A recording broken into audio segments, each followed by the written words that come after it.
So as a mom, when you travel, how important would you say safety for yourself and your children are? No brainer, 100%. 100%? That's like the first thing considered, I would say. I want to interrupt really quickly to say that Karen had no idea what topic we were going to be recording on today, and so she did not prepare. I'm purposely editing this video, one, just because it's a really long, original interview, but two, you're hearing just the initial reaction, her initial gut instinct answer to these questions. A lot of editing has occurred. Do you guys ride Ubers/taxis? Yes. How often do you wear your seatbelt? Never.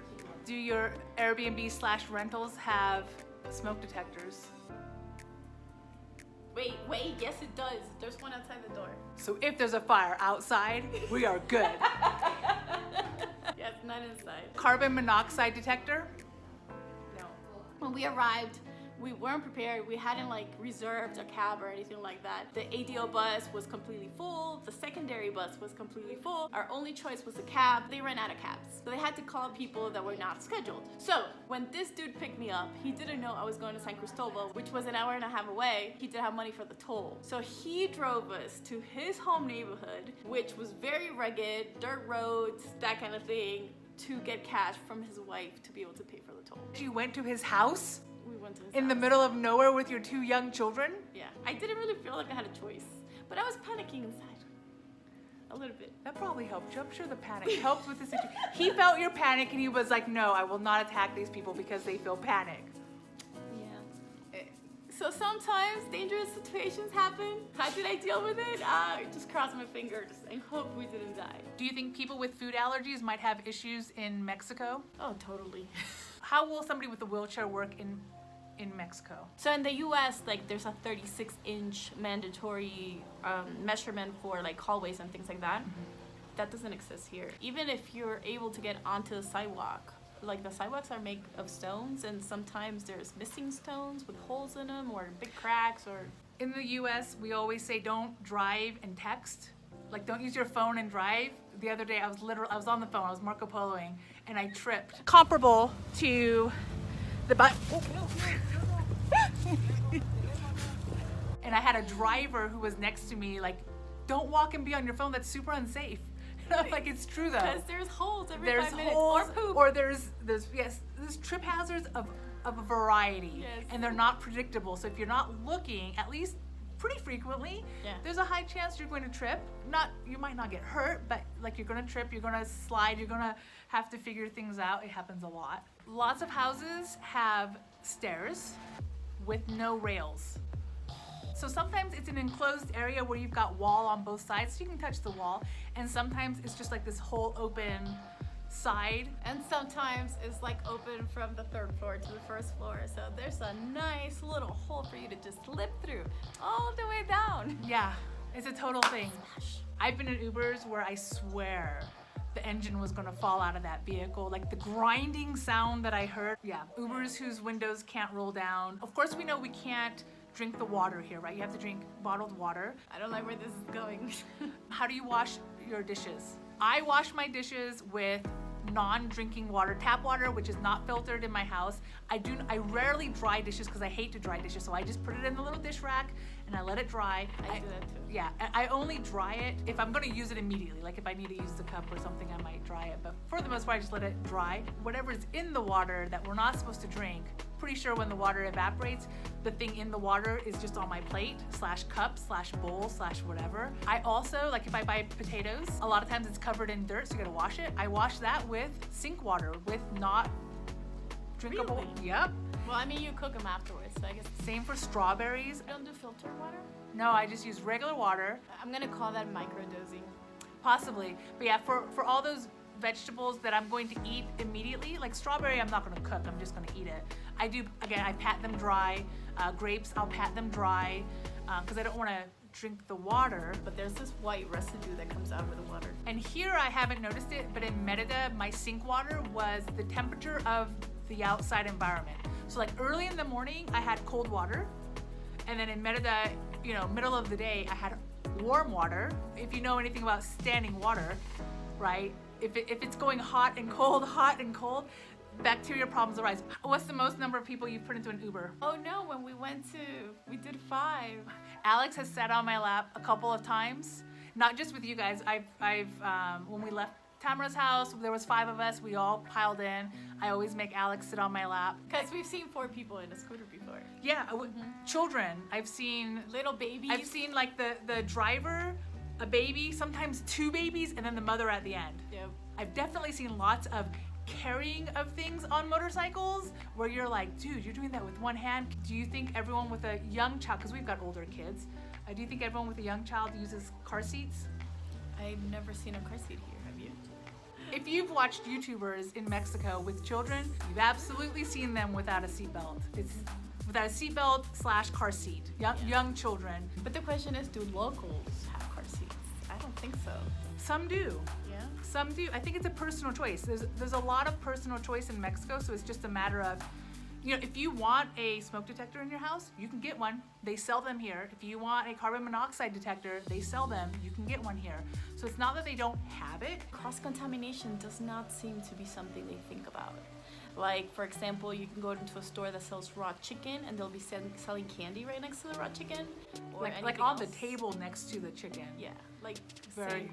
Yeah, or they'll be cutting the raw chicken that sometimes goes whoosh, and the food, There are other things food will next be to right it. there. Yeah. Yeah, cross-contamination. For me, that's, like, I don't care about gloves and things like that, but cross-contamination, that's a big It's worrisome a little bit. And even when you go buy candy, like, they have, it's not packaged and it's just one next to each other. So if you have a peanut Same candy for next breads and same for, they're just out in the open, so you just grab what you grab. How many times have you found a hair in your food? Have you ever? No. I don't think so. No? Well, okay. So to be honest, there's some times that I'll find hair and I'll just assume it's mine as to not be grossed out by the situation. Yeah. Let me know in the comments, what is the difference between classism and racism, especially when the classes are separated by DNA, by blood, by, like, it's not, oh, you have this job, therefore you're less than me. It's literally, these are your parents, this is where you've been born and raised, and therefore you are at this class. Does that make sense? Like, to me, that's racism. Can you have drugs without cartels? Are there people with drugs? You know, like lower. Well, so when we hopped on that taxi and the guy started talking about peligroso, he specifically said that there were lower level drug dealers. Like, he made it a point to explain that. Maybe he just didn't want to scare you. Maybe. I don't know. But Again, actually, he kept saying peligroso. I'm thinking he didn't want to scare me not to live in the area that we're going to. yes. But Yeah. Yeah. When you have a medical issue, you have to pay up front. so freedom versus, making sure that nobody ever gets sick.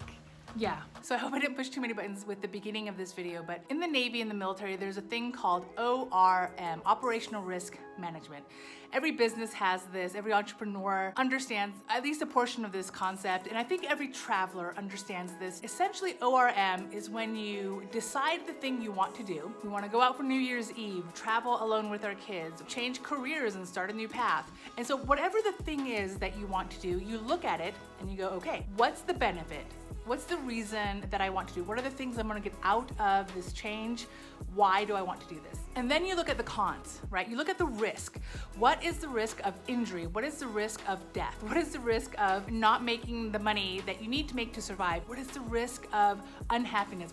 You just look at both sides of a scenario and you analyze it. And so when people say that Mexico is unsafe, when people say that traveling is unsafe, changing careers is unsafe, when people say all of these things, let me tell you, it's true. It is 100% without a doubt, completely true. But what logically has to happen with every decision you make is I need to look at both sides of the picture, not just one side. Like, at the end of the day, it's unsafe to leave your house because there's crazy in the world. Safety and safety concerns are everywhere. They're everywhere. They're absolutely everywhere.